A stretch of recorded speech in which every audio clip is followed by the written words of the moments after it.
11 horas da manhã, o horário que a gente está aqui ao vivo com você na tela do nosso SCC SBT para mais uma edição do nosso SCC Meio-Dia nesta quarta-feira gelada em Santa Catarina. Um amanhecer com temperaturas novamente abaixo de zero, nesse estado tão maravilhoso que nós vivemos, com tantas riquezas que a natureza nos proporciona. Daqui a pouco te traz as imagens de Santa Catarina abaixo de zero. Vamos dar uma olhada agora como está a região do nosso litoral norte do estado. Estamos com a imagem ao vivo mostrando agora Navegantes, 18 graus a temperatura, céu azul. Navegantes, Itajaí, Itapema, região de Balneário, todo mundo ligado na nossa companhia, obrigado pela audiência. Vamos ao Grande Oeste agora, ver como está Chapecó. Chapecó também céu azul, a diferença é a temperatura, enquanto Itajaí e Navegantes estão agora com 18, em Chapecó o termômetro está marcando 15 graus, também com sol aparecendo na maior cidade do oeste catarinense. E aqui na capital, vamos dar uma olhadinha agora como está a região da costeira, já com a informação novamente da previsão de maré alta. Ontem não foi tanto, tá? Ontem eu passei ali pela região do Elevado da Seta, eram por volta de umas 4h15, bem no horário da maré mais alta. Achei que ia pegar trânsito, mas que nada, a água não chegou a passar pela pista da 405. Agora estamos acompanhando porque a previsão indica novamente o ponto mais alto da maré será hoje à tarde. Novamente nesse horário, a partir das 4. Agora Israel fecha bem a imagem, ó, porque ontem nós tínhamos a maré baixa nesse horário ainda, né? A gente foi acompanhando ao longo da edição do SCC Meio-Dia da água subindo. Hoje já está um pouco mais elevada. Vamos ver até lá por volta da 1h da tarde, né?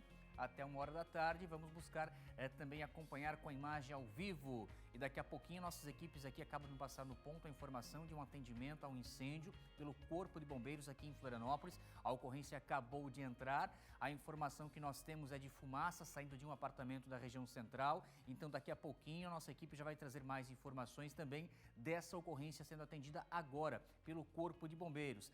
E nos destaques de hoje, um caso dessa manhã de um grave acidente que aconteceu na região de Indaial, no Vale, BR-470. Gente, são pelo menos 6 veículos envolvidos e há informação de uma pessoa que não resistiu aos ferimentos. Vejam que além do acidente, nós tivemos na sequência também um incêndio envolvendo esses carros que estavam na frente, que foram os primeiros a colidir, mas depois os veículos que vinham atrás, sentido litoral, também se envolveram nesse engavetamento, um segundo acidente após a primeira colisão. O Paulo César com o Felipe Andrade já estão no local e dentro de instantes vão vir com as informações ao vivo para a gente saber se o trânsito já foi liberado. É sentido litoral, né? Quem está vindo de Indaial, indo para Blumenau, foi o local desse acidente, ali à altura do quilômetro 64. Daqui a pouquinho todos os detalhes, a cobertura para você desse caso na 470. E aqui em Florianópolis, vejam essas imagens liberadas hoje pela Polícia Militar de um sujeito que foi preso por um novo crime. Um novo crime que entrou no Código Penal justamente para combater a ação de quadrilhas e organizações criminosas. Esse sujeito estava colocando esses eletrodomésticos, geladeiras velhas, para impedir a chegada da guarnição do Tático. Será que ele conseguiu? É óbvio que não.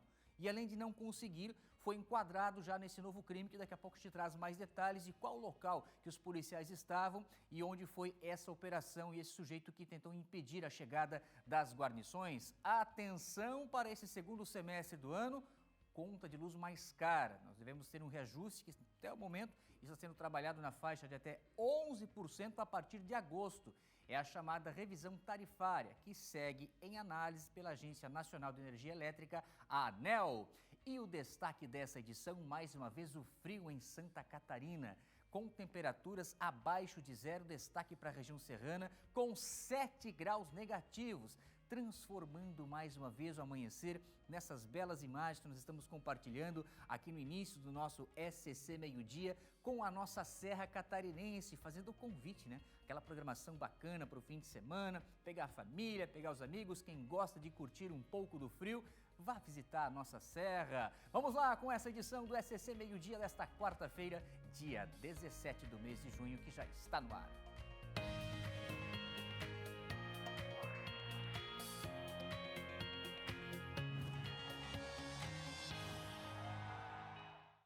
A gente traz uma informação que impacta diretamente a vida de quem está, por exemplo, aqui na capital. Quem tem um terreno, um comércio próximo à chamada linha pré-amar. Porque acontece hoje aqui em Florianópolis, nesta tarde, na Assembleia Legislativa do Estado, um encontro, uma audiência pública decisiva para definir os limites dos chamados terrenos em área de marinha. A Superintendência do Patrimônio da União quer passar a limpo essa chamada linha pré-amar, que vem lá de trás, só que o mar ele é instável, né? Um dia ele está aqui em cima, outro dia ele está ali embaixo e fica essa discussão dessa linha de pré-amar, que serve como base de cálculo para qualquer propriedade privada e pertence ao governo federal. Nós vamos ao vivo com a Sofia Gonzalez, que vai trazer mais informações para a gente, explicar o que deve mudar e principalmente, né, Sofia, a pessoa que é impactada diretamente, proprietário de algum terreno que está próximo à linha do mar, deve estar atento a essa audiência pública marcada para hoje na Assembleia. Minha querida Sofia, muito bom dia, uma excelente quarta-feira. A informação ao vivo é contigo. Bom dia, Zanotto. Bom dia para todos que nos acompanham. Para quem tem algum terreno, é proprietário, morador das áreas costeiras aqui da nossa capital, esse é o momento realmente de acompanhar essa discussão. Como você falou, na tarde de hoje, às 2h da tarde, começa então essa audiência pública da Superintendência de Patrimônio da União para discutir as novas informações. Volta aqui só por gentileza, volta aqui, deixa eu melhorar o sinal da Sofia, né, da internet, que acabou nos deixando aqui sem a comunicação direta com ela. Assim que a gente tiver, então, o contato restabelecido, a gente volta com a Sofia para trazer essas informações. Lembrando que hoje nós temos às 5h da tarde o grande jogo da Copa do Mundo dessa rodada, a Inglaterra enfrentando a Croácia, e na sequência o jogo às 5h. Então, lá por volta das 7h, o nosso Tá Na Hora Santa Catarina também vai acompanhar essa Assembleia e vai trazer todas as informações do resultado dessa reunião. Vamos agora com o Bialy, porque o Tribunal de Contas de Santa Catarina aplicou uma multa ao prefeito de Florianópolis, o Topázio Neto, por causa de um impasse que já se arrasta há anos, a falta de definição sobre quem deve administrar os terminais de ônibus da capital. Segundo o Tribunal de Contas, né, Grazi, a falta de um modelo definitivo de gestão deixou as estruturas em chamada situação precária. A Grazi está em um dos terminais aqui da cidade, acho que é o TSEI, né? E traz mais detalhes para a gente. O Bialy, muito bom dia. A informação ao vivo é contigo. Bom dia a você, Zanotto. Bom dia a todos que nos acompanham. Exatamente, eu estou aqui no terminal central de Florianópolis, né? Daqui partem ônibus para todas as regiões de Florianópolis e também para outras cidades, né? Aqui da região metropolitana. E claro, como você falou, então o Tribunal de Contas vem cobrando há pelo menos 4 anos explicações aí da Prefeitura de Florianópolis sobre o funcionamento e a gestão dos terminais que operam aqui na capital. E por conta disso, por não haver nenhuma decisão definitiva, por não ter aí nenhum cumprimento das determinações que foram relacionadas pelo próprio Tribunal de Contas, como a Prefeitura não teria apresentado a documentação solicitada, uma documentação que esclareça de fato sobre a gestão, o TCE optou por multar o prefeito para que então ele haja dessa maneira. Por outro lado, a Prefeitura disse então que recebeu sim já essa multa, né, já foi notificada e que agora está reunindo as informações para então, no prazo de 30 dias que o TCE deu à Prefeitura, para que eles possam de fato responder a todos esses questionamentos e então explicar como é que vai se dar essa gestão dos terminais, né, urbanos aqui de Florianópolis, porque de fato ainda não tem nada esclarecido e esse é o questionamento principal do Tribunal de Contas, que claro, a partir daí então tem as questões da precariedade, de como funciona a estrutura, a operação e o funcionamento, mas primeiro é preciso ter uma gestão e esse documento não chegou às mãos do TCE ainda. Eu volto com você. Obrigado, Grazi, pelas suas informações. Ô Grazi, o pessoal aí todo hoje bem agasalhado no TSEI, percebesse? Pessoal de touquinha, de luva. Como é que tá a rotina aí do manezinho, do morador da capital, com essa friagem toda, menina? Olha, Zanotto, eu vou te dizer, tem gente bem encasacado, mas já tem gente de manga curta, porque o solzinho, ele engana, né? No sol tá bem quentinho, bem gostoso, mas quando a gente vem pra sombra, aí tem um ventinho gelado, típico aqui de Florianópolis, né? Então tem um pouquinho de tudo, viu? Tem gente bem agasalhado, tem gente já andando de manga curta, dá pra todo mundo, viu? Tem todo mundo um pouquinho aqui do seu estilo, né? Eu mesmo tô toda agasalhada e tô com frio. Já o Dilney, se eu te contar, tá de manga curta aqui, bem tranquilo, viu? Olha só, valeu então, Grazi, obrigado pelas suas primeiras informações. Olha, vamos lá, prioridade para informação ao vivo, vamos direto até a 470 em Dayal, é o Paulo César que está com o nosso Felipe Andrade, nosso cinegrafista, no local do acidente, hoje pela manhã, engavetamento. O PC confirma que infelizmente nós tivemos uma morte nesse acidente. A informação ao vivo é contigo, Paulo César, bom dia.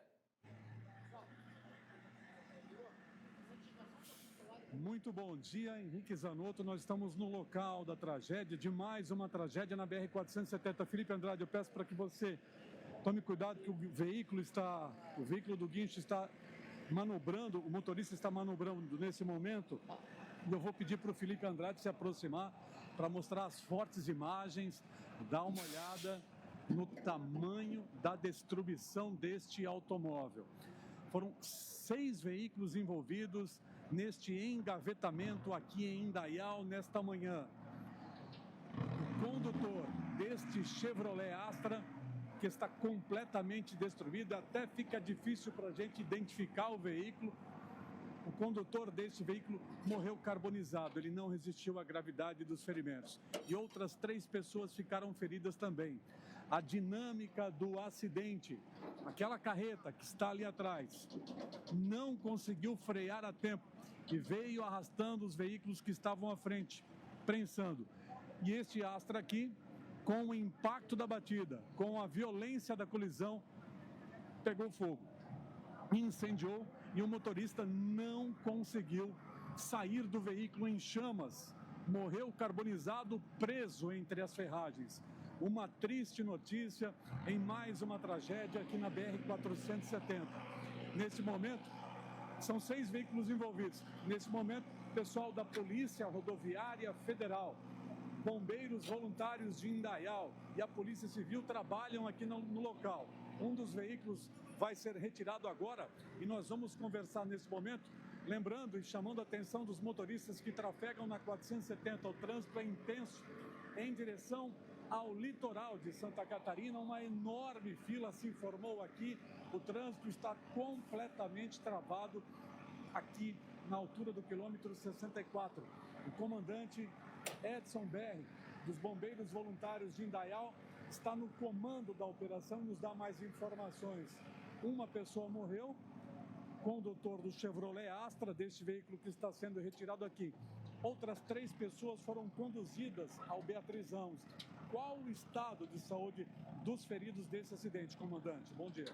Bom dia. Então foram 8 pessoas no total envolvidas nesse acidente, das quais então 3 foram conduzidas para o hospital aqui da cidade de Indaial, o Hospital Beatriz Ramos. O estado de saúde delas ainda vai ser atualizado, mas em princípio nenhuma delas com risco de morte, claro, com lesões importantes em decorrência da violência do acidente. E foram no total 7 veículos envolvidos, 6 veículos menores, 5 veículos menores que permaneceram no local, a carreta, e mais um 6º veículo que acabou saindo do local, mas que também se envolveu no acidente. Então, como você já havia dito, uma das vítimas em óbito foram alguns carros que acabaram pegando fogo a partir do acidente e, infelizmente, o incêndio ele se propaga muito rápido no veículo em decorrência do material.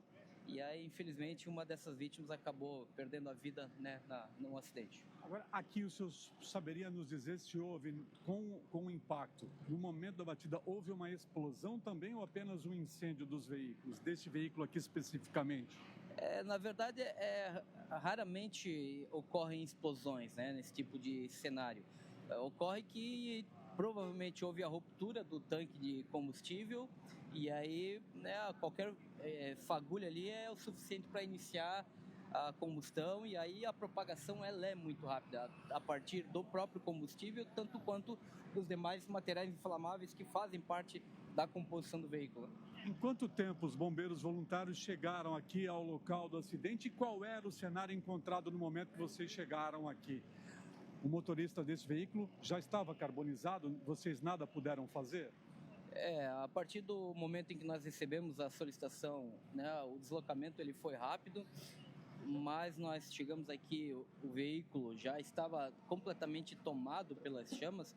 Eu penso que até vocês devem ter imagens que foram produzidas ali pelas pessoas que passavam pelo momento do acidente e que mostram, né, a dimensão do incêndio, da chama. Então, realmente o carro já estava tomado pelo fogo, e a gente fez o trabalho de controle desse incêndio para que não se propagasse também para os outros veículos, e infelizmente a vítima já se encontrava lá em óbito. Tá certo. As 3 pessoas conduzidas ao Beatriz Ramos, o nível da gravidade, só para confirmar essa informação, elas estão fora de perigo, não correm risco de morte? Na verdade, essa avaliação agora ela cabe, né, à equipe médica que vai fazer, né, o atendimento e a avaliação da gravidade das lesões, mas todas as vítimas conduzidas conscientes para o hospital, conversando, e claro que agora, a partir da avaliação médica, exame de imagem, vão determinar a gravidade ou não de cada uma das vítimas. Comandante Edson BR, obrigado pela sua participação e pelas informações. Misericórdia, Henrique Zanotto, dá uma olhada mais uma vez no tamanho do BO, de como ficou esse veículo. Infelizmente, o condutor, apenas preciso confirmar essa informação, se era um motorista ou se era uma motorista. A gente não tem esse detalhe ainda. Eu vou pedir, Felipe Andrade, se você puder, abençoado, me acompanhar aqui, Felipe. Felipe Andrade, vem comigo, cuidar do caminhão ali. Quero ver se eu consigo conversar com o motorista do caminhão que estava aqui no local do acidente. A gente tem também um senhor que está com o braço engessado aqui. O abençoado, bom dia aqui para o SBT. O senhor, pelo que eu pude apurar aqui, o filho do senhor estava envolvido aqui no acidente. Ele está bem? Como é que está? Bom dia. Bom dia. Não, exatamente, ele está bem. Foi meu filho mesmo que se envolveu nesse acidente. Ele estava naquela Saveiro que foi retirada agora há pouco? Não, Qual veículo? ele estava nesse Fox ali. Nesse Fox? Isso. Aqui estava o seu filho? Isso, exatamente. Ele conseguiu sair do veículo no momento do acidente? Como é que foi? O senhor chegou a conversar com ele? No momento do acidente, a hora que ele bateu, o carro começou a pegar fogo, foi muito rápido, e ele estava imprensado ali, daí ele conseguiu quebrar o vidro e sair pelo vidro daí. Ele conseguiu quebrar o vidro? Isso aí, exatamente, para poder sair do carro. Como é que está? Como é que ele está? O psicológico dele não está bem, porque ele viu a morte da pessoa na frente, viu o acidente todo, né? Mas está bem. Vamos dizer que ele está bem, né? Tá bom. Livramento, então, ele está no hospital agora? Livramento, exatamente. Vai bem isso mesmo. Está no hospital, mas ele passa bem. Ele chegou a contar para o senhor como é que aconteceu o acidente? Chegou a dar detalhes? Não, no pior que nenhum deles sabe. Perguntei para todos os envolvidos aqui, não sabem, nem o carreteiro sabe como é que foi. A hora que o carreteiro fala que a hora que viu ele tinha batido já. Então, ele não sabe também. Foi tudo muito rápido, né? Ok, pois não. Eu vou voltar para o estúdio para conversar com o Henrique Zanotto. Zanotto, é um cenário muito triste, parece cenário de filme de guerra, de destruição. Vou pedir para o Felipe Andrade mostrar. O trânsito da 470 em direção ao litoral está sendo agora desviado. A PRF liberou essa marginal, que ela está bloqueada, porque as obras acontecem ainda. Aqui próximo tem um viaduto.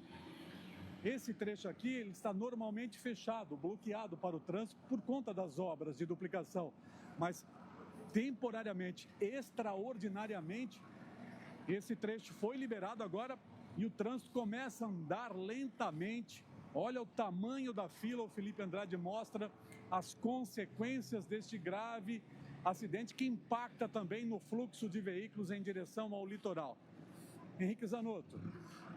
César, eu quero compartilhar contigo, com a nossa audiência, uma informação oficial que nós temos da Polícia Rodoviária Federal. É claro que em cada acidente é feito laudo, depois toda a perícia, mas a primeira informação que vem é o seguinte, Paulo César, até daquela dúvida que você tinha de um dos primeiros veículos envolvidos, né? É que seria o condutor, somente o condutor. Informação, o condutor de um dos veículos que estava no carro, então é o motorista.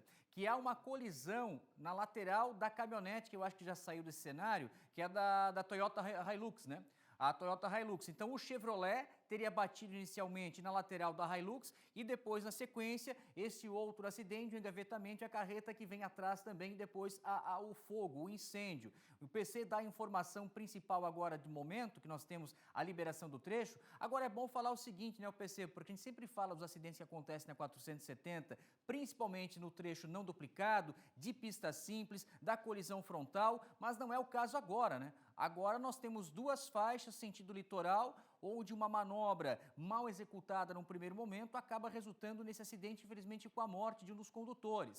Então, de oficial que nós temos da PRF, o PC, eu não sei se você que está chamando o policial aí tem mais detalhes, mas a informação que nos veio no grupo de comunicação da Polícia Rodoviária Federal é essa. Primeiro, uma colisão lateral entre o Chevrolet e a caminhonete Hilux, o Paulo César. Vamos então conversar com a Polícia Rodoviária Federal para tentar entender então o que de fato aconteceu, o que provocou o acidente. O Vieira está com a gente aqui, gentilmente atende também a reportagem do SCC Meio Dia.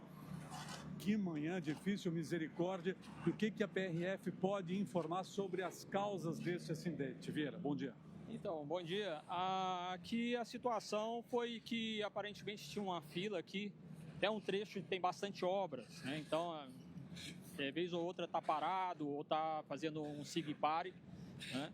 Formou-se uma fila aqui dos veículos e a Scania veio subindo e pegou os veículos, né? Foram 6 veículos mais a Scania, né, envolvida nesse acidente.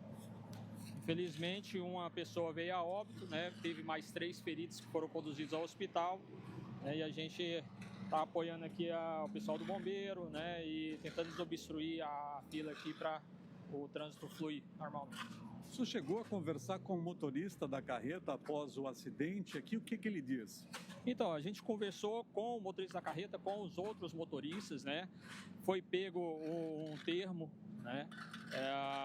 Para a gente tentar entender a dinâmica do acidente. Foi feito o teste de etilômetro nos condutores, né? Posteriormente, vai ser feito um laudo pericial da Polícia Rodoviária Federal. É um documento oficial da Polícia Rodoviária Federal justamente para entender essa dinâmica, né, quais foram as causas do acidente, né? Mas aparentemente o motorista estava muito nervoso, não soube explicar ao certo como foi essa dinâmica do acidente, né? Ele só informou que o trânsito estava parado, quando ele viu, ele já tinha batido no veículo. Ao que tudo indica, uma desatenção. Olha, a causa do acidente vai estar no documento do laudo pericial da Polícia Rodoviária Federal, né? É muito precipitado para a gente afirmar aqui, né? Mas pode ter sido uma desatenção, né? Pode ter sido celular, né? Muitas vezes hoje a gente, infelizmente, né? O pessoal aí dirigindo com o uso de celular, né? Então, isso tudo vai ser apurado, né? Posteriormente vai estar no boletim, no laudo pericial da Polícia Rodoviária Federal. Tá certo, agradeço a sua participação. Só uma última informação, o senhor falou no teste do etilômetro, né? Todos os motoristas foram submetidos a algum resultado positivo? Negativo. Todos os resultados foram negativos, né? Nenhum dos motoristas estava sob efeito de álcool. Ok. Vieira, muito obrigado pela sua participação, obrigado pelas informações. Eu aproveito para informar agora que o pessoal do Corpo de Bombeiros bombeiros voluntários de Indaial, realizam um trabalho de limpeza da pista, o que tudo indica que em instantes as duas pistas aqui do quilômetro 64 da rodovia, as duas pistas serão liberadas para o trânsito de veículos. Já eu volto com atualizações deste grave acidente aqui em Indaial. Zanotto. Muito obrigado, Paulo César. Prioridade total para o nosso PC e o nosso Felipe Andrade. Assim que tiver a confirmação da liberação do trecho, a gente traz a informação ao vivo aqui também no nosso SCC Meio Dia. É claro, é o nosso dever da informação buscar todas as análises que são feitas no momento, né? Mas é preciso esperar o laudo ser feito depois para saber exatamente o que causou o acidente. Então, nós temos duas versões em que vem da própria Polícia Rodoviária Federal. O engavetamento ou a outra versão, que foi divulgada lá no grupo, da colisão lateral entre os dois veículos e, na sequência, o outro acidente. Então, o PC continua no local e assim que nós tivermos a liberação, a gente traz. Agora, nesse meio tempo, deixa eu ver se tem a imagem ao vivo da 101 Itajaí, porque foi confirmado agora um outro acidente grave com morte também nessa manhã de quarta-feira. O acidente aconteceu no quilômetro 120. Essa imagem que a gente sempre mostra de Itajaí é na altura ali do quilômetro 116. Então, a 4 quilômetros de distância do local do acidente, que é sentido norte. E você já tem uma ideia, então, nesse momento, como está a fila, como está lento o trânsito. O motivo é que o acidente foi com óbito, envolvendo um caminhão e um motociclista. E sempre quando há a morte, o atendimento não fica com a concessionária. O atendimento vai para o Instituto Médico Legal, com a Polícia Científica, o Popular e ML. E até o ML ser acionado, conseguir chegar no local, há essa demora. Por isso que o trânsito está parado ali na região de Itajaí, na altura do quilômetro 116. A gente também continua acompanhando esse caso, mas já viram, né, gente? Uma manhã de quarta-feira, não chove, o tempo está bom. 2 rodovias duplicadas, o trecho lá de Blumenau e Indaial, né, no quilômetro 64, onde aconteceu esse acidente com morte, e aqui na 101, na região do Litoral Norte também, envolvendo mais uma vez motociclista. Lembrando, nós tivemos na semana passada, né, ali na região de Itajaí, aquele caso de uma moto onde estava mãe e filha, né? Aquela estudante de veterinária que faleceu com a mãe dela também no acidente com motocicleta. Deixa eu voltar com a Sofia Gonzalez agora, para que ela possa então concluir a informação dessa audiência pública que acontece hoje na Assembleia Legislativa para debater a tal da linha pré-amar envolvendo a Secretaria de Patrimônio da União, porque é a área de Marinha, mas sempre fica aquela dúvida, né? Como fazer essa medição? Então, acho que hoje à tarde sai uma definição disso, né, Gonçalves?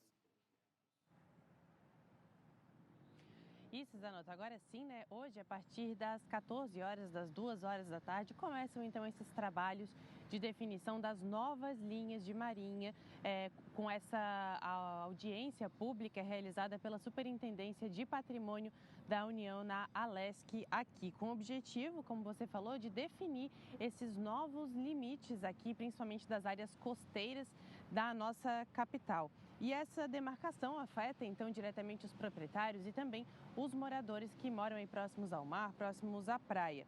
E o que se pede para essas pessoas, para quem mora, para quem tem alguma propriedade, é que a população apresente documentos históricos, fotos antigas, plantas ou mapas que auxiliem nessa medição correta que vai ser feita daqui para frente, né? E como que é possível contribuir? Esses materiais podem ser entregues na audiência, na sede, ou também podem ser enviados por e-mail a partir de 30 dias contando a partir de hoje. E o e-mail para envio é comissão.sc@gestão.gov.br.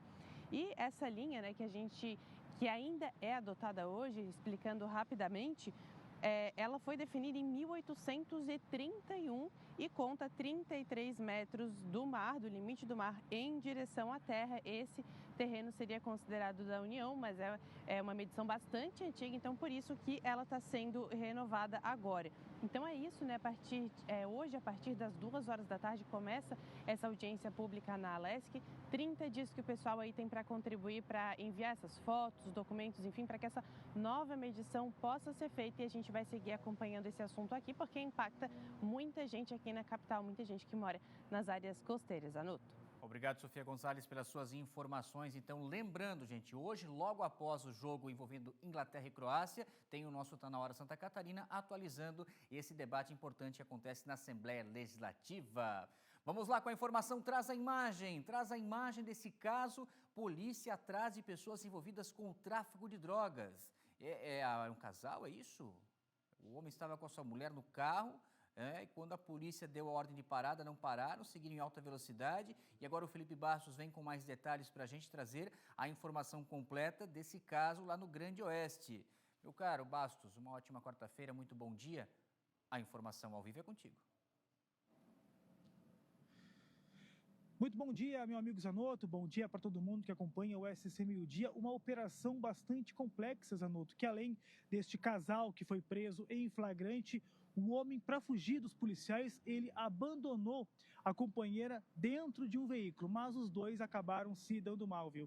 De acordo com informações repassadas pela Polícia Civil, o motorista deste veículo, que a gente está vendo nas imagens, desobedeceu uma ordem de parada na rodovia PRC 158 e acelerou em direção à equipe policial. Para conter ainda a situação, os agentes efetuaram disparos contra o veículo. Mesmo com os pneus danificados, o suspeito continuou a fuga até perder o controle da direção e cair em uma ribanceira. Após o acidente, O homem então abandonou a companheira dentro do carro e tentou escapar a pé, carregando uma mochila. Ele foi perseguido e capturado pelos policiais. Dentro dessa mochila, Zanotto, os agentes encontraram tabletes de maconha e porções de cocaína. O casal então foi preso em flagrante e vai responder pelos crimes de tráfico de drogas, desobediência e dano ao patrimônio público, sendo encaminhado então para os procedimentos legais. A operação, ela faz parte de ações nacionais de combate ao crime organizado. Este casal, então, que foi preso em flagrante, a prisão aconteceu no município de São Lourenço do Oeste, que fica aqui no extremo oeste do estado. Zanotto. Obrigado, Felipe Bastos, pelas suas informações. Seguimos com o nosso SCC Meio-Dia. Gente, o município de Itajaí, que estava de aniversário recentemente, reorganizou o chamado acolhimento de crianças em situação de vulnerabilidade. O nosso Vinícius Rezende vem agora com mais informações, explicar o motivo dessa mudança e esse atendimento a essas crianças que são vítimas de algumas violências e como fica essa questão agora, hein, Rezende? Muito bom dia, uma excelente quarta-feira, informação ao vivo é contigo. Oi, Zanotto, bom dia para você e para todos que acompanham o SCC Meio-Dia. É isso mesmo, um novo passo na rede de acolhimento infantil aqui em Itajaí. As 16 crianças que estavam abrigadas no lar Criança Feliz foram transferidas para o Instituto Casa Betel. Olha só os motivos. O primeiro deles é que o lar Criança Feliz pediu aí o desligamento dos serviços associados à prefeitura. E o outro motivo é que o abrigo infantil apresenta superlotação. Inclusive, em março desse ano, o Ministério Público ajuizou o município de Itajaí pedindo providências, aumento de vagas disponíveis para acolhimento, porque crianças estavam sendo levadas para acolhimentos nas cidades vizinhas. Então, para resolver esse problema, a prefeitura resolveu aí firmar acordo com outro lar, que é o Instituto Betel, e transferir essas 16 crianças. Além disso, a Secretaria de Assistência Social aqui de Itajaí falou em nota aí que até o final do ano essas vagas vão ser ampliadas. Hoje o município apresenta 20 vagas disponíveis para crianças em situação de vulnerabilidade e até o final do ano esse número deve aumentar para 100 vagas. Então, a ampliação das vagas aqui no município. Ainda de acordo com o Ministério Público, a necessidade aí dessas novas vagas era urgente porque o município apresentava realmente essa superlotação. Então, as 16 crianças já foram transferidas para o novo lar, a transferência foi concluída e também, de acordo com a Secretaria de Assistência Social, essa mudança cumpriu todas as exigências necessárias para manter o bem-estar aí dos menores abrigados aqui no município. Volto com você no estúdio, Zanotto.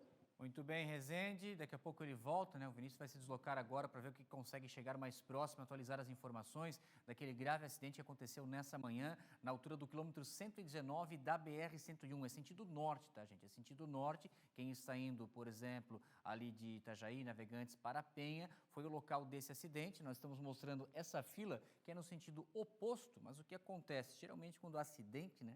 O pessoal do outro lado dá aquela reduzida na velocidade, né? Daquela espichada de pescoço para matar a curiosidade, para ver o que aconteceu. E com isso também causa lentidão, porque o trânsito está parado nesse momento, nesse sentido que nós temos aqui embaixo da tela, ó, onde estão essas duas carretas estacionadas, né? É sentido norte, onde aconteceu o acidente, no sentido oposto, sentido sul, também temos lentidão. Agora são 11 horas com 33 minutos. Como está aí na sua região, na sua cidade? Está gostando desse inverno que já chegou com tudo aqui em Santa Catarina? No calendário, eu sei que é no fim de semana, mas já estamos vivendo o inverno com essas massas de ar frio e com os termômetros abaixo de zero no estado mais belo e mais gelado do país. E se nós vamos falar do frio, se nós vamos falar das temperaturas negativas, quem vai aparecer aqui na tela? Quem vai aparecer com a gente? Quem?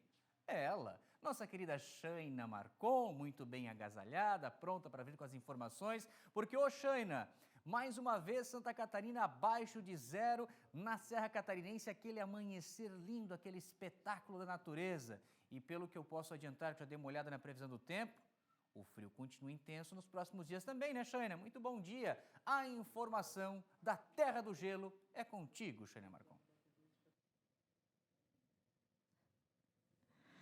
Oi, Zanotto, bom dia para você e para todos que nos assistem aqui no SCC Meio Dia.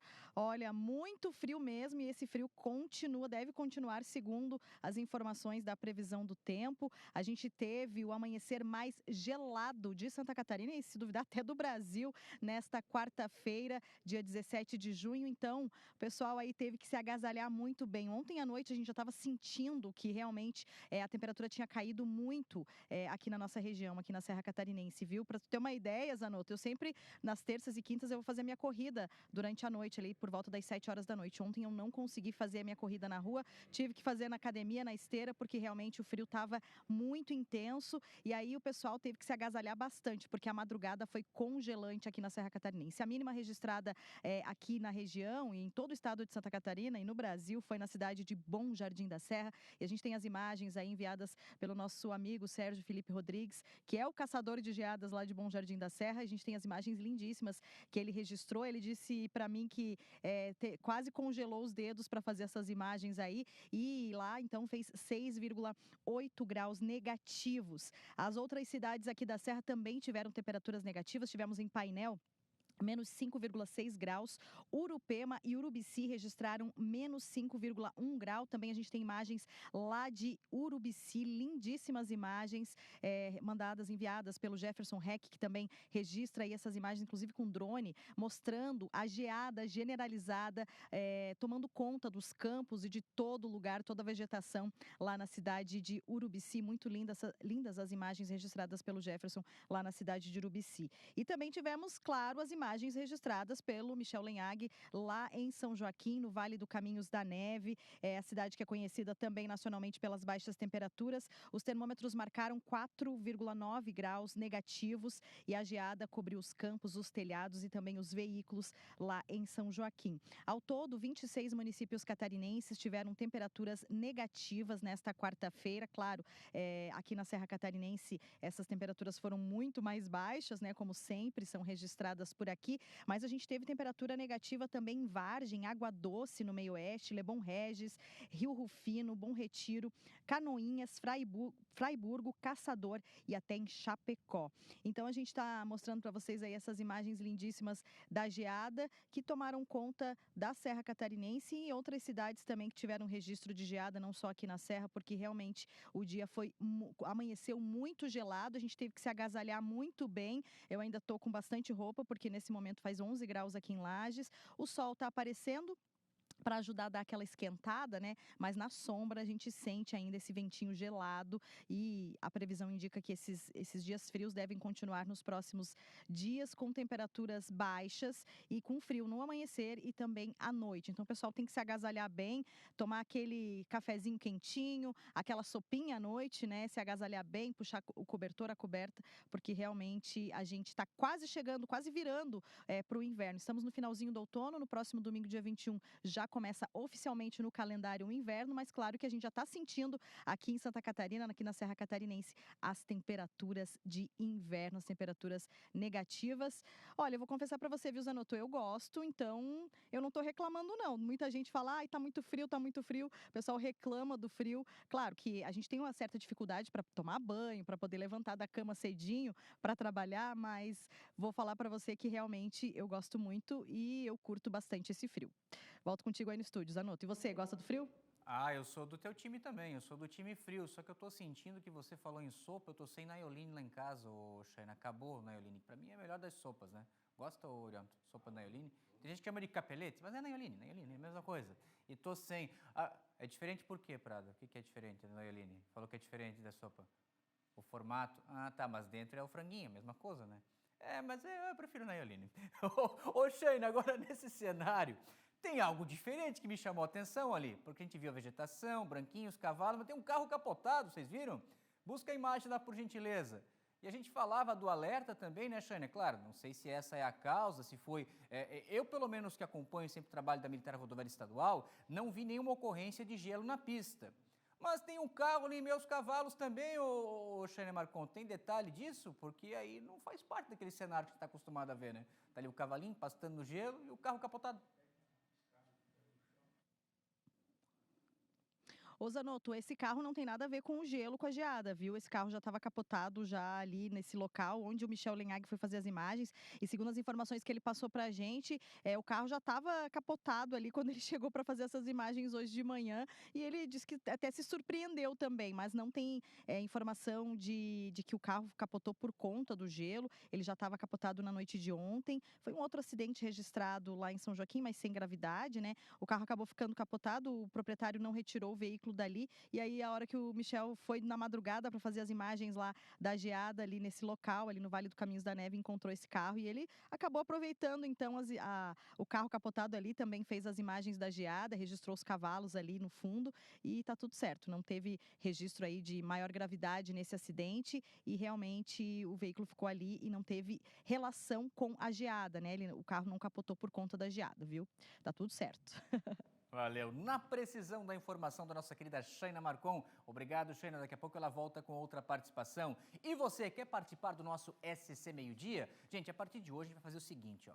Quando você for assistir o jogo da Copa, hoje à tarde, por exemplo, tem Inglaterra e Croácia, já faz aquela foto e manda pra gente, da família, dos amigos acompanhando os jogos e, claro, da seleção brasileira. Ah, mas você já fez o registro assistindo o nosso SBT? Então manda para o nosso WhatsApp, que você pode apontar a câmera do seu celular para o nosso QR Code que está lá do outro lado, no cantinho da tela, ou tradicionalmente como número, né? 48 para você que está em outra região, 99162-2676. Hoje a gente vai ser mais rapidinho. Já começa a mandar que a gente já vai colocar então as fotos, as mensagens da nossa audiência acompanhando o nosso SCC Meio Dia também. Ah, mas o jogo é só à tarde, eu quero mostrar agora que estou assistindo. Faz a foto e manda que a gente já vai colocar na sequência. Olha, só completar a informação que a gente deu no começo do jornal aqui sobre uma ocorrência no centro de Florianópolis, da Felipe Schmidt. Tinha fumaça saindo de dentro de um apartamento, mas não foi incêndio. Sabe o que aconteceu? Os bombeiros chegaram lá e descobriram que esqueceram a panela no fogo. A panela estava queimando. Olha o perigo, né? Olha o perigo! Esqueceu a panela no fogo, fumaça saindo, alguém ligou para os bombeiros, chegaram lá, esqueceu, torrou o feijão. Olha, daqui a pouco a gente traz mais informações de um caso atendido pela Polícia Militar aqui em Florianópolis. Vejam as imagens do alto, o pessoal da PM com o drone também, de um sujeito que foi preso por um novo crime que entrou no Código Penal brasileiro, justamente de pessoas que tentam evitar a passagem de viaturas. A popular barricada. Colocou ali a geladeira velha no meio do caminho. Onde foi? Daqui a pouco a gente traz a informação completa. Porque agora já são 11 horas e 42 minutos. Estão faltando 18 para meio-dia. Intervalo comercial e voltamos na sequência, na sua companhia, aqui na mais querida de Santa Catarina, no nosso SCC SBT.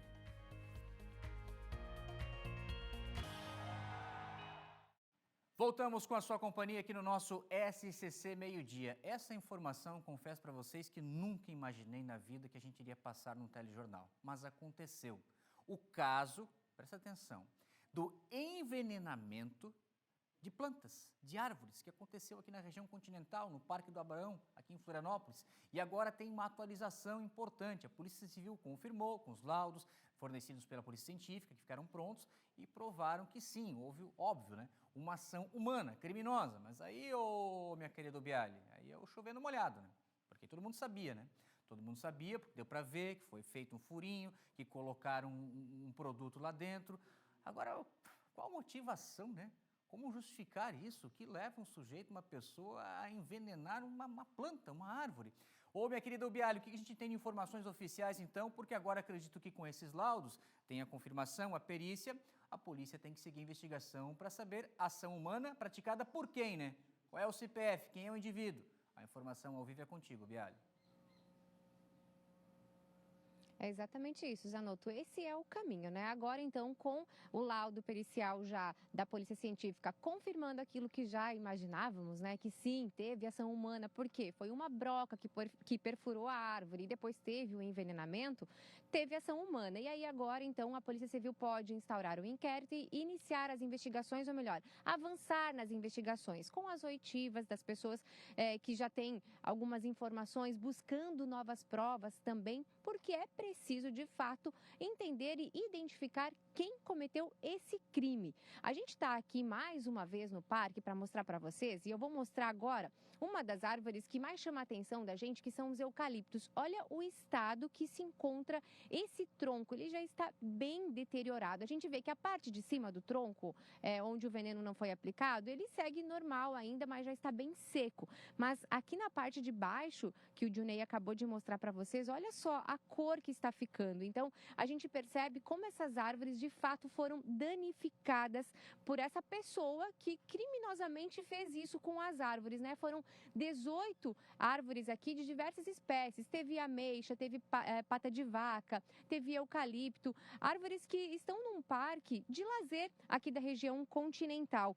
E esses laudos, então, concluíram que foi aplicado, de fato, picloram, que é um veneno para plantas, para matar a planta mesmo. E essa era a intenção. Olha só, essa árvore, ela é muito antiga, né? Ela tem um tronco bem espesso, essa que o Junei está mostrando.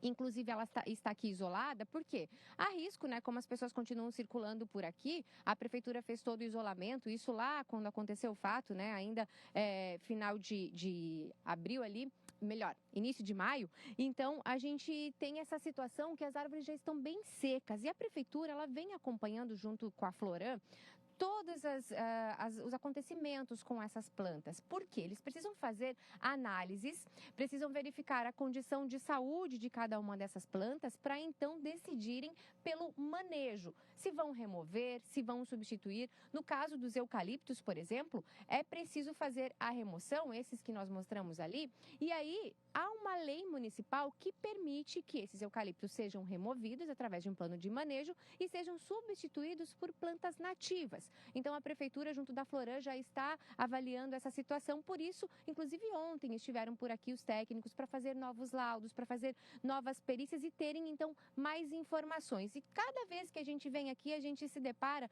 com as árvores mais secas, com as folhas mais sem folhas, né, praticamente. E a gente percebe que, de fato, esse veneno foi aí muito prejudicial para a saúde dessas plantas. Não sei se elas vão conseguir se recuperar. Essa outra que o Junei está mostrando aí para vocês, olha só, dá para a gente ver bem direitinho onde é que está a perfuração ali e ainda tem marcas do veneno que escorreu. Então, a gente imagina assim que foi ação humana, pelo que é possível constatar, né, olhos nus, agora com o laudo pericial da própria polícia científica. Se constata isso, cientificamente falando, e aí agora cabe então à Polícia Civil dar seguimento nessa investigação e tão logo consigam a informação de quem foi que cometeu esse crime, que essa pessoa seja penalizada e cumpra aí com as suas responsabilidades. Eu volto com vocês, Anoto. Obrigado, Grazi Bialy, pelas suas informações desse caso de envenenamento de árvores, né, de plantas, ali na região do Parque do Abraão. Olha, uma denúncia grave do Ministério Público de Santa Catarina detalha a atuação de uma organização criminosa neonazista aqui no estado. E o que mais chama a atenção da investigação é a estrutura desse grupo, que contava com fichas de inscrição, pagamento de mensalidade e até mesmo a participação ativa de funcionários. Olha só, hein? Ô, minha querida Sofia Gonzalez, abra mais essa informação para a gente, traga mais detalhes, então, desse fato que, infelizmente, acaba nos envergonhando, né? Aqui no nosso estado, pessoas que ainda têm esse comportamento. Sofia, a informação ao vivo é contigo. Então, Zanotto, essa situação aconteceu aqui em Santa Catarina, mas são 3 estados envolvidos. São Paulo e Paraná também tinham atuantes desse grupo aí. O Ministério Público aqui de Santa Catarina denunciou 14 pessoas por integrarem essa organização criminosa neonazista. E entre os envolvidos, o que chama muita atenção é que também há policiais, né? O chefe do grupo, chamado de Führer brasileiro, uma escrivã da Polícia Civil de São Paulo, um policial militar paulista e um advogado.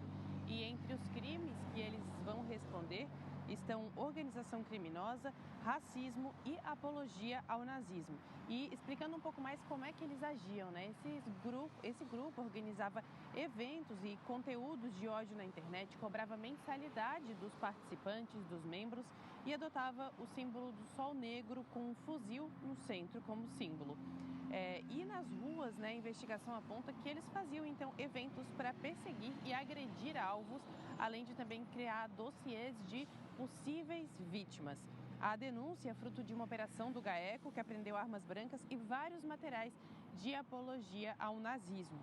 A ação foi protocolada pela Promotoria de Justiça aqui da capital e agora aguarda a aceitação da Justiça para que esses acusados virem réus. Então, mais uma organização dessa descoberta aí, Zanotto. Muito bem, Sofia, obrigado pelas suas informações. Daqui a pouco ela volta com outra participação ao vivo aqui no nosso SCC Meio-Dia. E a Justiça do Trabalho bloqueou cerca de R$300 mil os proprietários de uma boate lá em São Lourenço do Oeste. O que acontece? De acordo com o Ministério Público, mulheres eram submetidas à situação, à condição análoga à escravidão e exploração sexual. As investigações apontam restrição de liberdade e dívidas que impediam as vítimas de deixar o local. O valor bloqueado deve garantir indenizações e direitos trabalhistas a pelo menos 4 mulheres identificadas como vítimas desse caso de exploração sexual lá na região de São Lourenço do Oeste.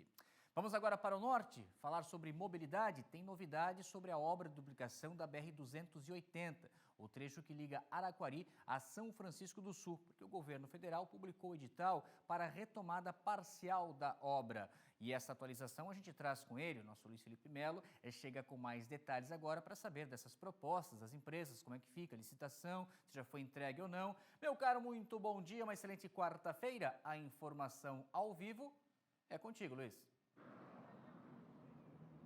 É comigo, meu querido Henrique Zanotto, muito bom dia para ti e para todos que estão assistindo o SCC Meio-Dia. 11 horas e 52 minutos na maior cidade do estado. Olha este trânsito. Vocês estão acompanhando, por que eu falei da hora? Para vocês verem, neste exato momento, meio-dia, estávamos saindo do bairro Anita Garibaldi, onde fica a sede do SCC SBT, para virmos para cá. Demoramos quanto tempo?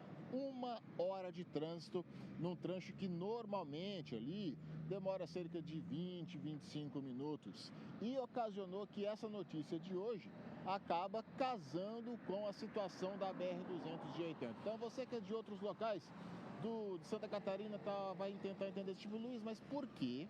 Por quê que existe essa obra e por que é tão importante? Essa obra da BR-280, essa BR-280 que você está vendo agora, é uma parte muito importante para a ligação tanto do Porto de São Francisco do Sul quanto para as praias de São Francisco do Sul. Então, isso aqui que você está vendo hoje é algo que acontece constantemente e acaba afetando os moradores de Joinville, de Jaraguá do Sul, de Guaramirim, aqueles que querem curtir um final de semana na praia ou que têm trabalho no Porto de São Francisco, e principalmente a comunidade de Araquari.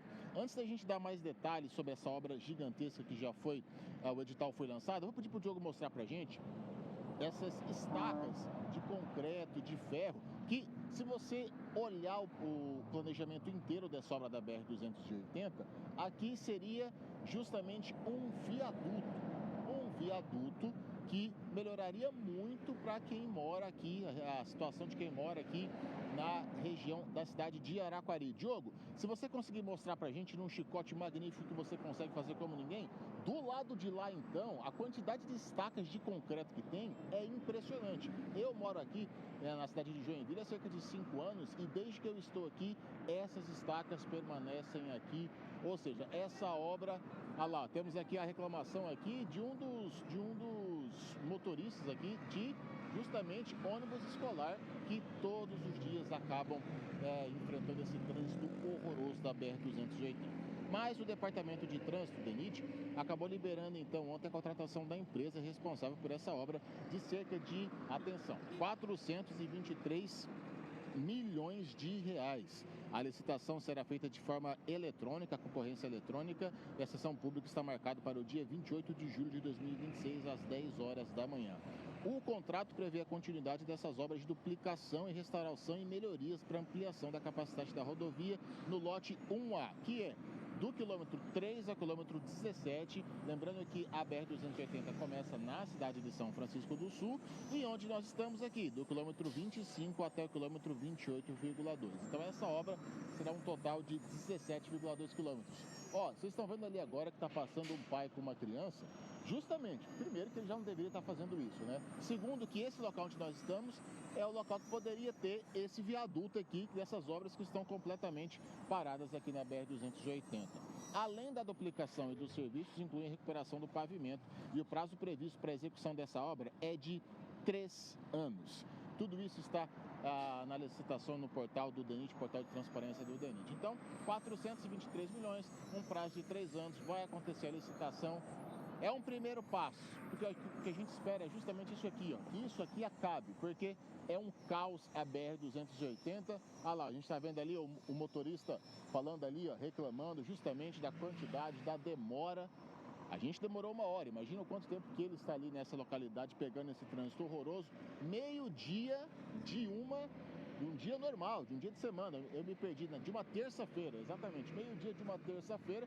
Agora vocês imaginam como é que fica isso aqui na época de verão, na época de praia, de férias.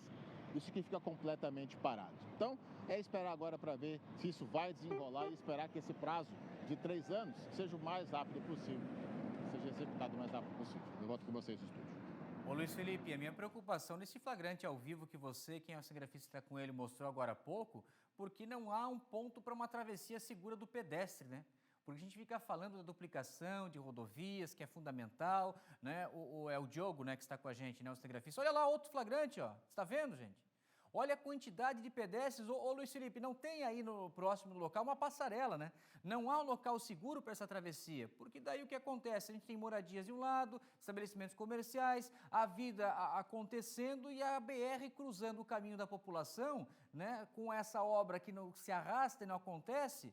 E olha agora, mostrando a ambulância também, olha só quanta coisa nesse intervalo de tempo com a reportagem ao vivo do local. Nós mostrávamos anteriormente uma pessoa com uma criança no colo, cruzando a rodovia, porque aquela falsa sensação, gente, nós vimos agora há pouco aqui em Florianópolis, na segunda-feira à tarde, aquelas 2 crianças, 2 adolescentes que foram fazer a travessia porque o trânsito estava parado e no sentido oposto veio um caminhão. E aqui um pai atravessou com uma bebê de colo a rodovia, agora há pouco um outro pedestre também fazendo o cruzamento. E aí a ambulância passando, abrindo espaço. Ô, meu caro Luiz Felipe, tudo isso acontecendo num trecho fundamental para a economia do norte do estado, a questão portuária, não acontece a duplicação e só me confirma se há alguma passarela, se há algum ponto para travessia segura do pedestre ou a comunidade está largada à própria sorte, meu jovem. É uma declaração muito sábia da sua parte, Henrique Zanotto, porque, além disso, me lembro que há cerca de 1 ano, mais ou menos, um funcionário do Instituto Federal, que tem logo a 1 quilômetro para frente, ele acabou perdendo a vida porque foi atropelado. Lembro da gente aqui, tanto aqui no SCC Meio Dia quanto no Tá Na Hora, justamente fazer essa cobertura, porque houve um protesto por parte dos alunos do Instituto, por conta desse cidadão, desse funcionário que era muito querido e acabou perdendo a vida num atropelamento, justamente para que, mais um lá, Diogo, mais um flagrante lá de pedestres que tem que passar, porque justamente não tem uma travessia. Na época foi feito, meu querido Henrique Zanotto, aquela passarela que é quase que fosse uma lombada, que é justamente pro motorista diminuir um pouco a velocidade, mas o ideal seria uma passarela. E aí, o que a gente tem que fazer? Mostrar que esses blocos de concreto que seriam dessa obra aqui, estão aqui parados. Eu estou aqui há 5 anos, estão parados há cerca de 5 anos. Então, é um descaso que acontece justamente porque essa obra deveria ter sido feita o quanto antes, porque é um ponto fundamental para a economia do Brasil. A gente está falando de uma saída para um dos maiores portos, um dos portos mais importantes do Brasil, que é o Porto de São Francisco do Sul, e pro cidadão de Araquari. Porque, Diogo, rapidinho, mostra desse lado de cá, do lado direito. Do lado direito aqui, ô Henrique, é a rua de Araquari, é a cidade de Araquari. E as pessoas precisam atravessar. E atravessa por onde? Tem que atravessar no meio da BR, porque não tem uma passarela. E a gente vê cenas, como a gente acabou vendo hoje aqui na SCC Meio Dia, de um pai com uma criança atravessando, porque não tem onde passar, Henrique. Obrigado, Luiz, pelas suas informações ao vivo do local flagrante da reportagem. Infelizmente, a situação que passa a comunidade, o morador, onde não há um local seguro para a travessia. Infelizmente, nós ficamos ainda discutindo duplicação de rodovia, como muito bem colocou o Luiz, fundamental para a economia do país, não somente para o nosso estado de Santa Catarina, nessa situação. Olha, o Paulo César está pronto? Vamos direto com a informação ao vivo do PC, então. Se já liberaram ou não o trecho, como está a questão da 470 no quilômetro 64, onde hoje pela manhã um grave acidente tirou a vida de uma pessoa. É trânsito liberado, Paulo César? A informação ao vivo é contigo.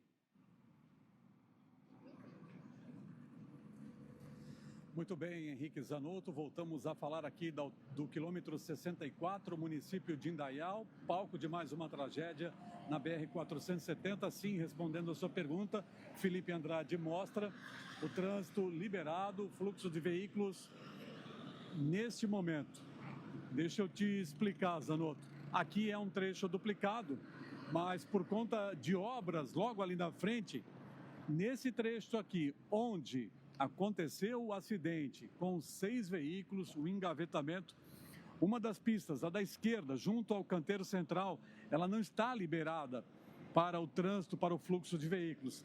Então, é um trecho duplicado, porém, ainda com fluxo em apenas uma das pistas.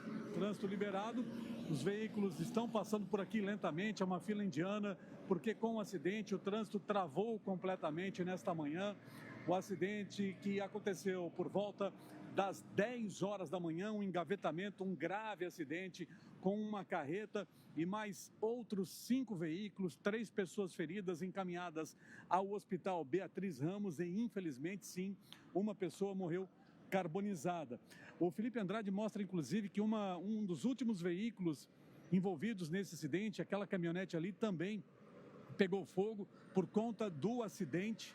O motorista conseguiu sair às pressas do veículo e está sendo atendido neste momento no Hospital Beatriz Ramos. As filas, por conta do acidente, o impacto no trânsito gerou filas até o município de Ascurra, cerca de 20 quilômetros de uma longa fila. Para a gente tentar entender um pouco melhor o que aconteceu, nós vamos conversar agora aqui ao vivo no SCC Meio Dia com o motorista da carreta. Ele saiu às 5 horas da manhã do município de Lages. Não, ele é da Palmeira. Deixa eu conversar com ele aqui ao vivo. Seguia em direção ao porto de Itajaí, transportando alimentos congelados, pizza, lasanha. Seu Joel Gonçalves, o senhor tem quanto tempo de estrada? Quantos anos o senhor já é motorista? Minha habilitação faz 30 anos que eu tirei, em 96. 30 anos. O senhor saiu que horas lá da região Serranas? Da Palmeira eu saí 5h30 da manhã. Mas parei 2 vezes na estrada aí, no posto lá em Pouso Redondo, no posto Serrano, tomei um café lá, parei ele em Lontras ali, conversei com o pessoal ali. E tava vindo aqui, para chegar em Itajaí, não é longe. Pra mim, eu tava bem, não sei explicar o que aconteceu. O pessoal tivesse indo mais rápido um pouquinho, lá na frente deve estar travado lá, obra, sei lá o que é lá. E eu tava vindo e não sei explicar o que aconteceu, a dinâmica, assim, eu vi quando tava batendo, assim. O pessoal que eu bati neles ali, eles tinham me ultrapassado há 5 minutos atrás ali. E eu não sei explicar o que aconteceu ali, eu não sei como. Quando o senhor se deu conta, o veículo que o senhor conduzia já estava arrastando e prensando os veículos que estavam à frente. O senhor não lembra? Exatamente. Eu tava vindo na minha mão, os policiais viram ali, eu em cima da pista. Só que não sei o que aconteceu. O senhor acha que cochilou? Se eu não cochilei, eu apaguei, sei lá o que aconteceu, não sei o que aconteceu. Com o celular na mão, o senhor não estava? Não. Agora, o senhor nunca viveu uma experiência como essa em 30 anos de profissão? Não. Na verdade, desse jeito aí, não. Como é que o senhor está agora? Como é que o senhor está emocionalmente? Eu estou arrebentado por dentro, né? A gente fica, como é que... Causar a morte de uma pessoa, de um inocente, ele que não tem nada a ver com a... Deus abençoe o senhor. Muito obrigado pela sua participação. Vamos respeitar. Seu Joel Gonçalves, o motorista da carreta, que explica, que não lembra ao certo o que aconteceu e quando ele se deu conta, o acidente já tinha acontecido. Ele transportava, como eu destaquei, alimentos congelados em direção ao porto de Itajaí. Saiu às 5 horas da manhã, às 5h30 da manhã, da região serrana. Ele carregou o caminhão ontem à noite, 12 toneladas de alimentos que iriam para o porto de Itajaí. O veículo está parado aqui no acostamento e, nesse momento, a gente só confirma trânsito lento, intenso, fila indiana aqui na altura do quilômetro 64. Para quem ligou o SCC Meio-Dia agora, uma pessoa morreu, 3 feridas em um grave acidente nesta manhã. E eu volto com você, Henrique Zanotto.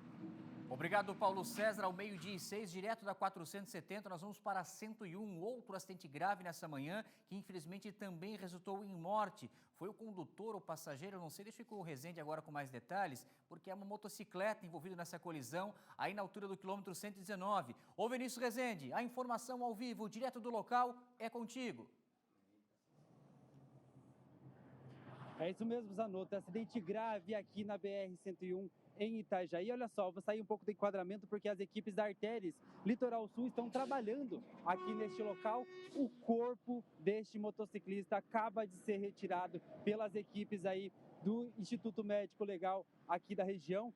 A fila de congestionamento já passa dos 4 quilômetros. Esse acidente aconteceu aqui no quilômetro 120, no sentido norte, sentido Joinville, a menos de 2 quilômetros, onde na semana passada mãe e filha também perderam a vida vítima de um acidente de trânsito. Nós posicionei aqui mais próximo à marginal porque o trânsito realmente está muito intenso por aqui, a fila longa. Agora mesmo a equipe já está liberando a via, o corpo acaba de ser removido aqui do local, né? Mas segundo informações preliminares, este motociclista teria caído da moto e em seguida sido atropelado aí por um caminhão. A gente vai seguir acompanhando, claro, os desdobramentos dessa questão, principalmente pelas informações ainda a serem preliminares, mas infelizmente a BR-101 aqui em Itajaí registrando mais um acidente grave. Zanotto. Em 5 dias, obrigado, Rezende, pelas suas informações, né? 3 mortes, né? Mãe e filha, como muito bem lembrou o Vinícius, e agora um outro motociclista também vítima de um acidente de trânsito no mesmo trecho da BR-101, ali na região do litoral norte do estado.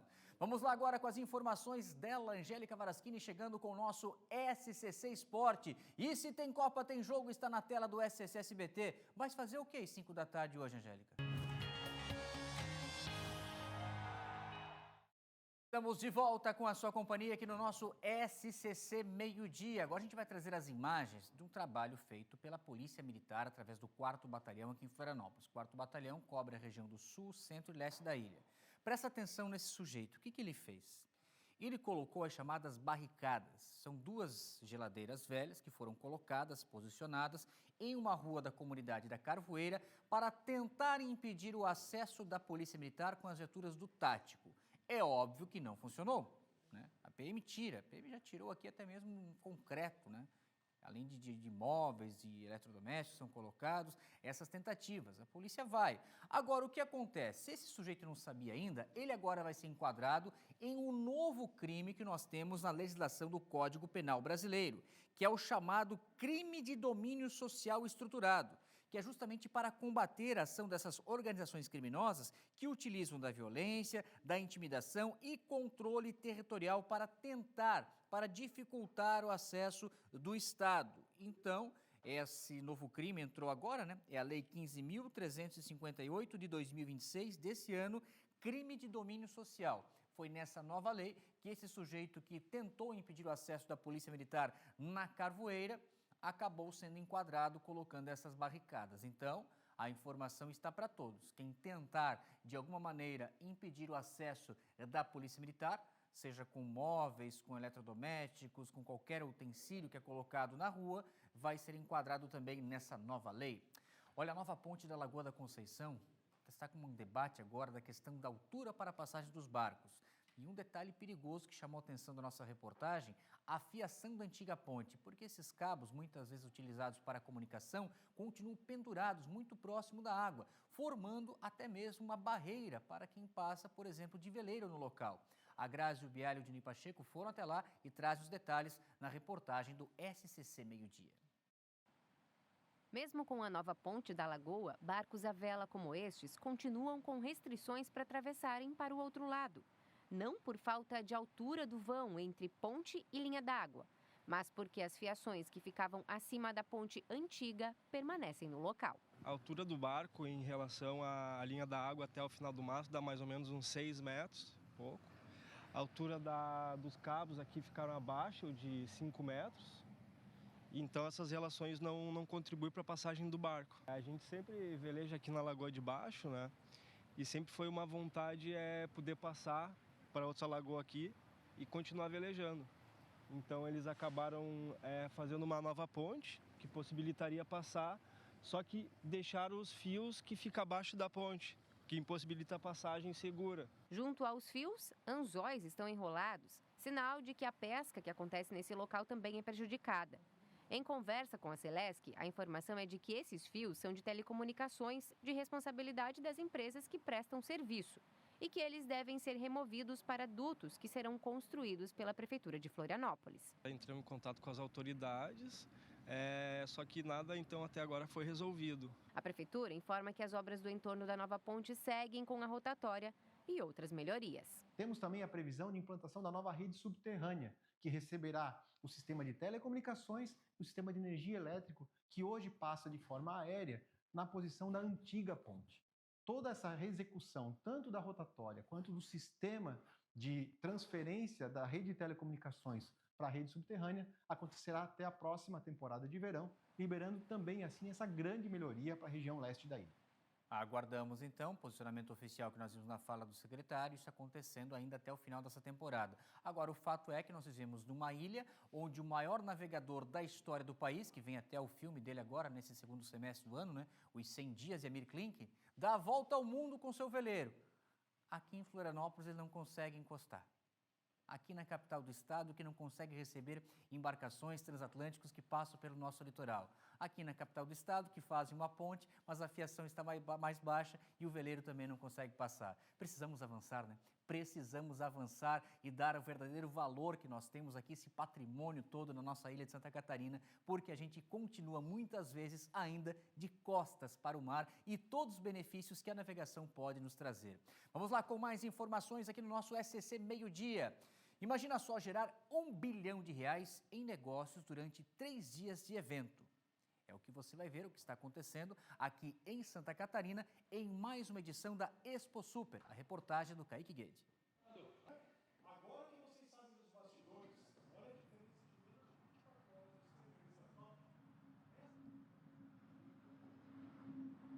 Cadê o Kaique? Cadê o Kaique? Kaique? Kaique Guedes chegando com a gente então na Expo Super. Oi, Henrique Zanotto. Agora sim, meu jovem, bom dia.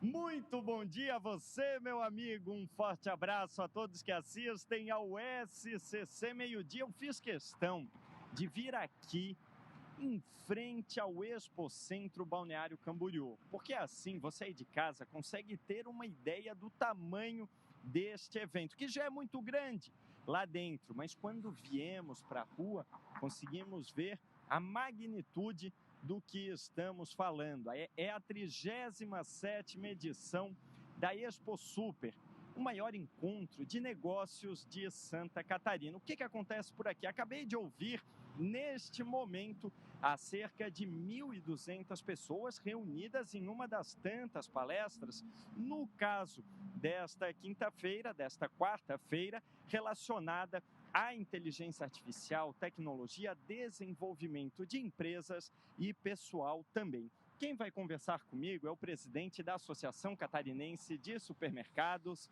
Alexandre Simeone, porque, presidente, R$1 bilhão em 2025, com expectativa até de superar este número na edição atual, valor este que reflete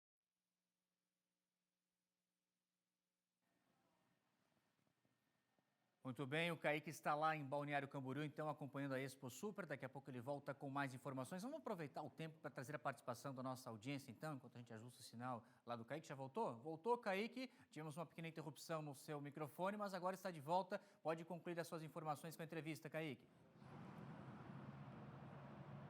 Perfeito, Zanotto. Sigo aqui, presidente. Peço desculpas, tivemos uma pequena oscilação. Então, gostaria que o senhor repetisse a importância dessa geração de negócios para o Estado.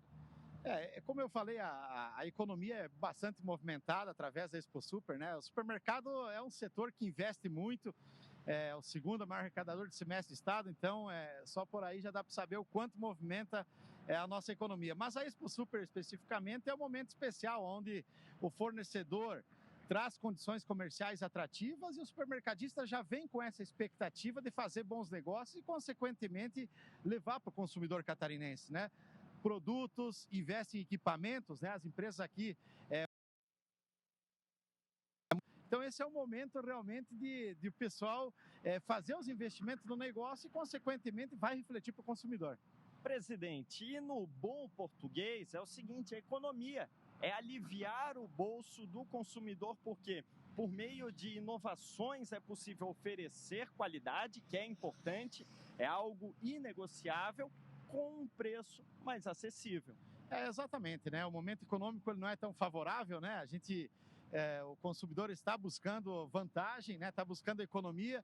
Então a Expo Super ela proporciona isso para o setor varejista, onde o fornecedor também precisa vender. Então é um momento importante para o varejo, onde os dois lados escutam as necessidades, sempre visando o consumidor, uma melhor experiência de compra, uma economia no bolso do consumidor. E a Expo Super, com certeza, reflete em tudo isso no bolso do consumidor. Muito obrigado, presidente. Agradeço a participação do senhor.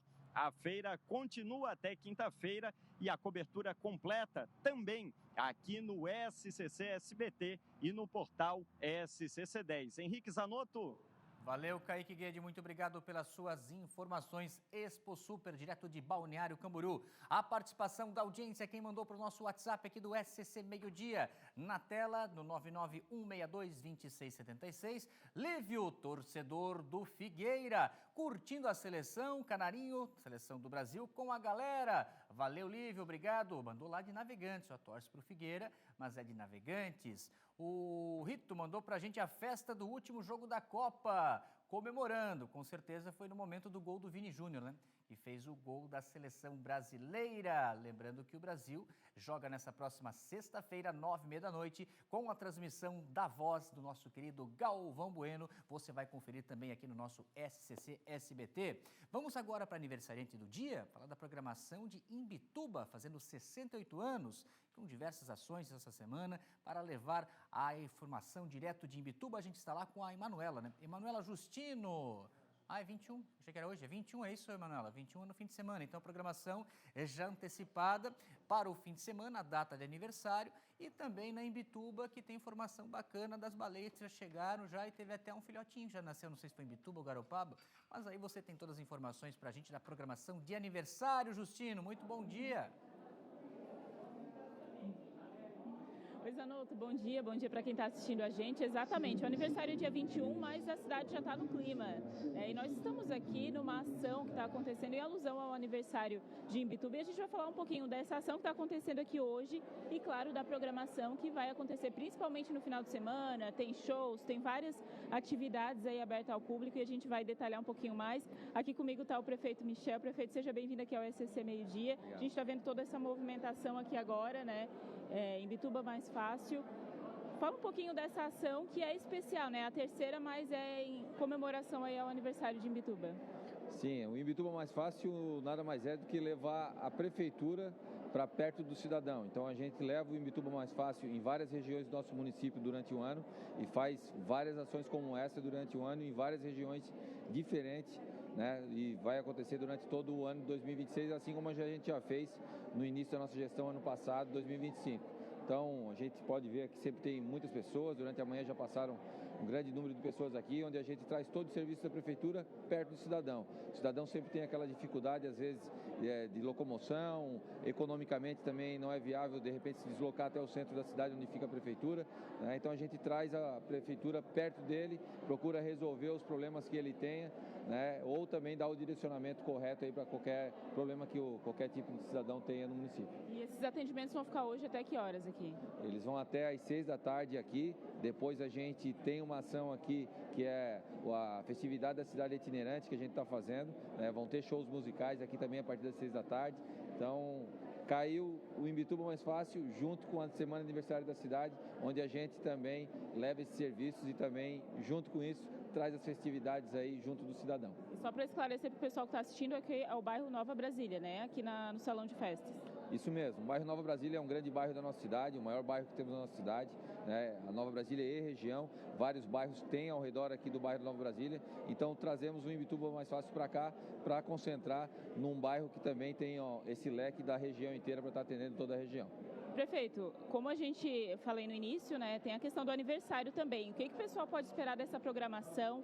Quais são os shows? É de graça, é aberto ao público? É só chegar? Como é que vai funcionar aí das festividades aí do aniversário realmente?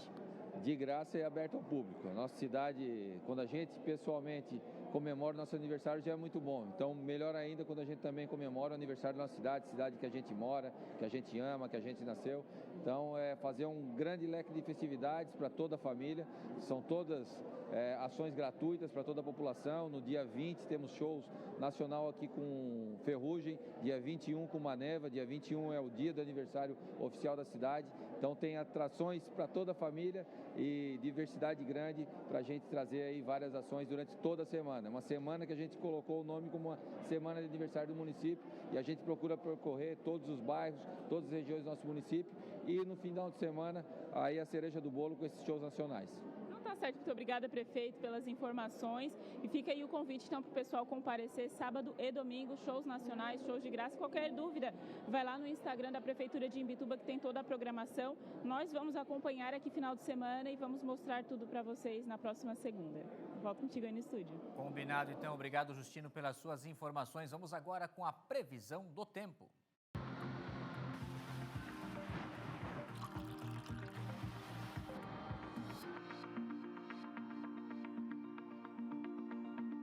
Uma tarde e noite de quarta-feira que deve seguir com o sol aparecendo agora, com as temperaturas um pouco mais elevadas, porque o dia amanheceu bastante gelado, abaixo de zero, em função dessa massa de ar frio que atua aqui no estado e também continua derrubando as temperaturas. Hoje à tarde, mesmo com o sol aparecendo, a máxima não passa da casa dos 19 aqui na Grande Florianópolis, 20 na região norte e também no Vale do Itajaí.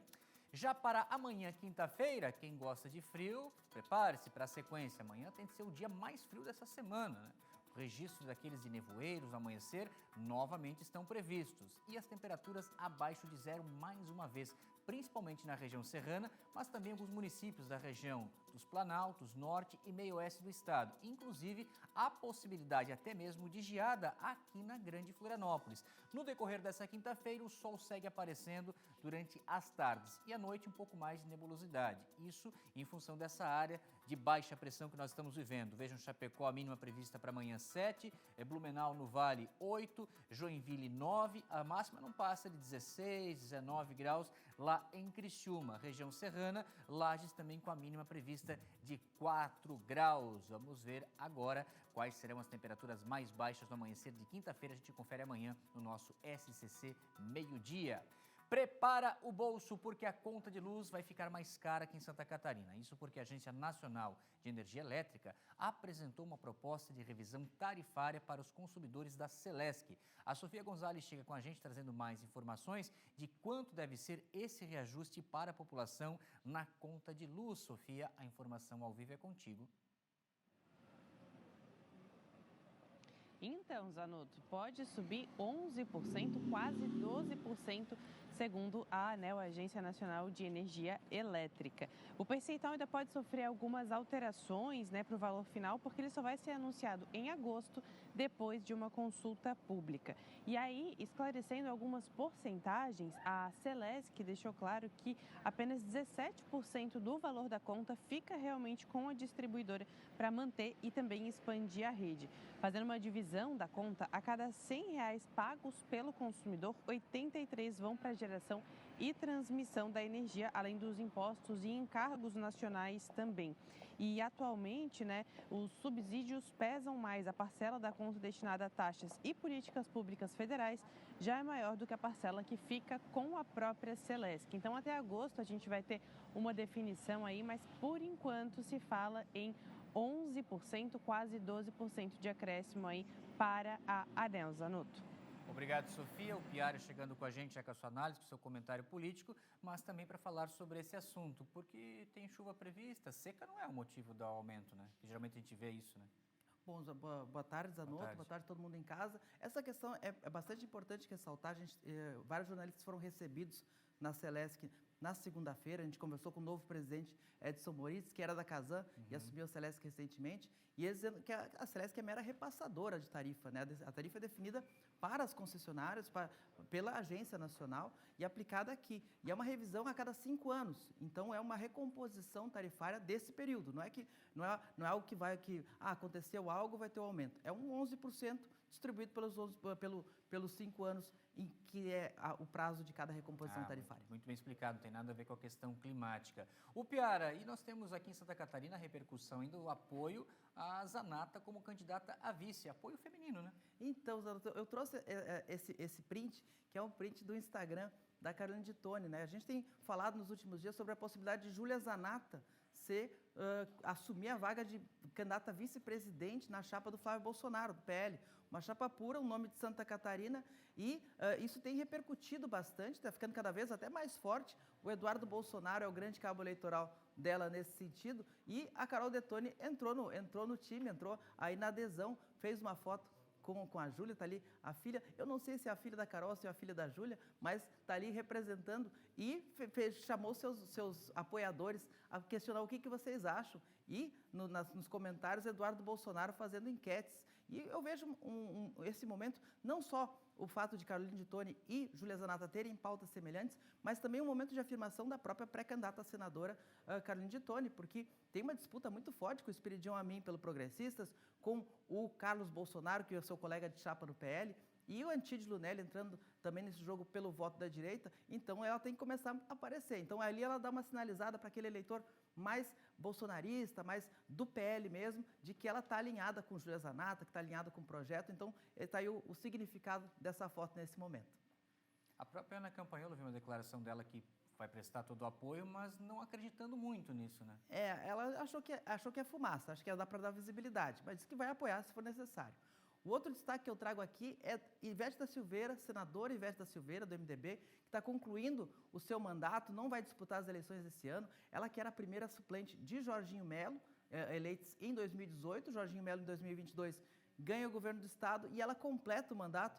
E aí tem uma coisa histórica, uma simbologia forte, porque Luiz Henrique da Silveira, ela é viúva de Luiz Henrique da Silveira, se elegeu para 8 anos no Senado, mas ficou só 4, faleceu exatamente na metade do mandato. O Jorginho Melo gosta de dizer muito que ela está concluindo o mandato do Luiz Henrique.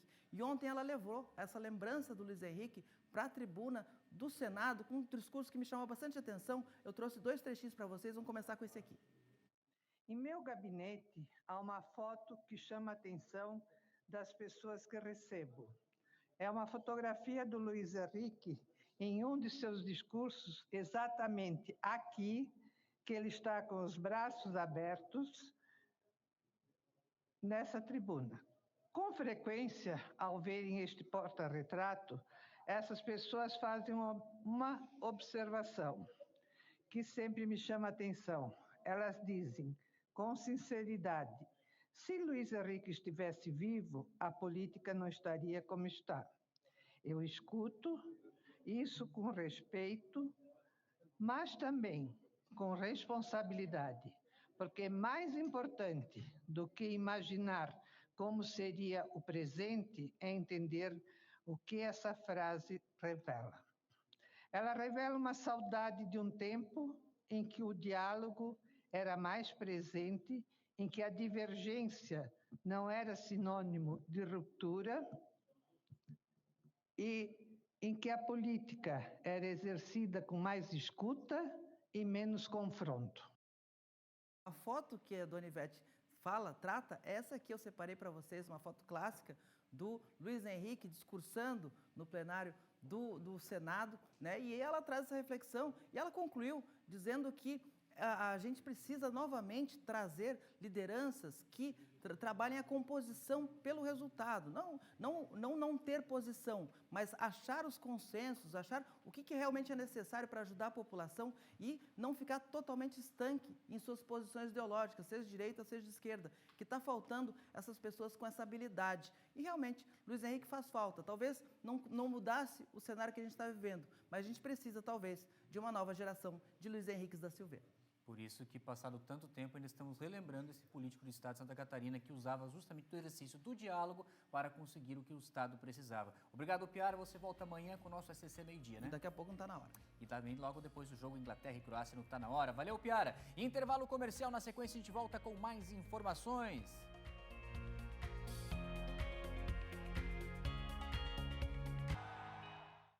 Voltamos para falar de uma das cidades que mais cresce em Santa Catarina, Tijucas, atraindo cada vez novos investimentos. Hoje, inclusive, foi inaugurada a primeira unidade do Brasil Atacadista na cidade. Vejam só como foi. Um congestionamento de carrinhos de supermercado.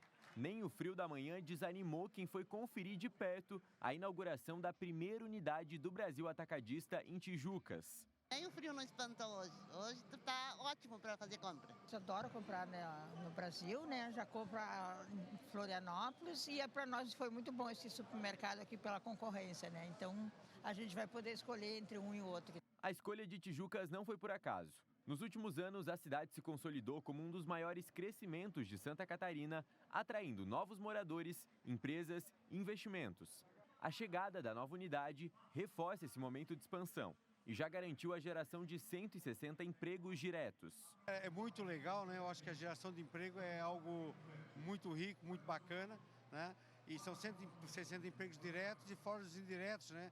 Que ultrapassam 200 no caso. Tijucas há pouco tempo é uma cidade relativamente acanhada, com seus 20, 30 mil habitantes, alguns anos atrás, 10 anos, e hoje já contabiliza aí 60 mil pessoas, só que com uma projeção muito rápida para atingir 100 mil habitantes. E isso tudo coloca Tijucas numa posição de entender que vai receber esses grandes supermercadistas, que entendendo que a gente precisa ter mais portas, dar mais opção à população. Com mais de 10 mil metros quadrados de área construída e 3 mil metros destinados às vendas, a loja reúne uma ampla variedade de produtos e foi planejada para atender tanto as famílias quanto os negócios da região. Entre os diferenciais estão a padaria com autoatendimento, o açougue, o hortifruti e os 34 caixas que prometem mais agilidade no atendimento. A gente está trazendo para Tijucas uma loja totalmente moderna, uma loja com um grande mix de produtos, mas são mais de 10 mil itens de produtos que a gente traz para cá. Um mix super diferenciado, além de produtos nacionais com as maiores e melhores marcas, né, do mercado. A gente traz também importação, né? Hortifruti, açougue, uma padaria sensacional. Se hoje o que atraiu o público foram as promoções de inauguração, a expectativa da rede é conquistar os clientes no dia a dia. A aposta está na combinação entre variedade de produtos, comodidade e preços competitivos, para manter o movimento em alta nos próximos meses. Com certeza, muita oferta, muito preço baixo, e é importante falar que não é somente hoje, porque é inauguração. É um compromisso nosso de estar sempre com preços baixos, dando mais condição de compra para o nosso cliente. Ou seja, é preço baixo, economia todo dia, que é o nosso slogan. E hoje à noite, a comunidade do Rio Tavares, no sul da ilha, se reúne no centro comunitário para discutir a questão da maré alta. Nossa equipe também acompanha isso, vejam só. Antes, o tempo era maior entre uma ocorrência e outra. Em 4 anos, foram 9 reportagens no portal SCC10 sobre os impactos da maré alta. Mas agora ela tem se tornado cada vez mais frequente. Só na última semana foram 2 registros. A comunidade do sul da ilha, né, vem sofrendo há muito tempo, com chuvas, a maré cheia, né? Um trabalho de desassoreamento foi feito no canal de drenagem do Rio Tavares em 2023 e trouxe melhoria quando o problema são as chuvas. Mas em maré alta não há escoamento. E dia de chuva já ajudou muito, não de maré cheia. Dia de chuva já ajudou muito. Então a gente dá continuidade nesse trabalho. O trabalho que foi embargado na época foi parar na Justiça Federal da limpeza. Hoje a limpeza está ali. Dia de chuva resolveu muito. Mas dia de maré cheia, se não levantar, no mar não tem o que fazer. Alguns estabelecimentos aqui da região já elevaram os comércios acima do nível da rua. Isso até impede que a água entre. Mas em dias de maré alta, os clientes não conseguem chegar e nem os funcionários irem embora. O Alisson tem uma academia de crossfit na região há 3 anos. E mesmo a estrutura não sendo na área mais baixa da rodovia, ele é afetado pelo problema. Quando enche, a gente chega a sair dali 1, 2 horas da manhã porque não tem como sair com o veículo. Por exemplo, segunda-feira, que foi um dia que teve a maré alta, as aulas na parte da noite foram todas vazias. E os alunos não tinham como chegar, ou às vezes tinham aquele receio de passar com o carro e não poder voltar, né? Já teve aluno que ficou com o carro ilhado ali, tentou passar e acabou dando cálcio hidráulico também. Né? Então, a gente já perdeu alunos também pelo fato de ter essa parte, né? De não sabe se vai poder vir treinar ou não, fica com receio de estar passando, acaba procurando outro estabelecimento. A partir desse problema recorrente, somado à expectativa da formação do fenômeno El Niño a partir de julho deste ano, que deve trazer chuvas volumosas para a região sul do país, a comunidade busca soluções. E hoje está previsto novamente por volta das 4 horas da tarde. Voltamos amanhã com mais uma edição do nosso SCC Meio Dia, porque agora o melhor programa de entretenimento da televisão catarinense começa nesse instante. A tarde é nossa. Vai!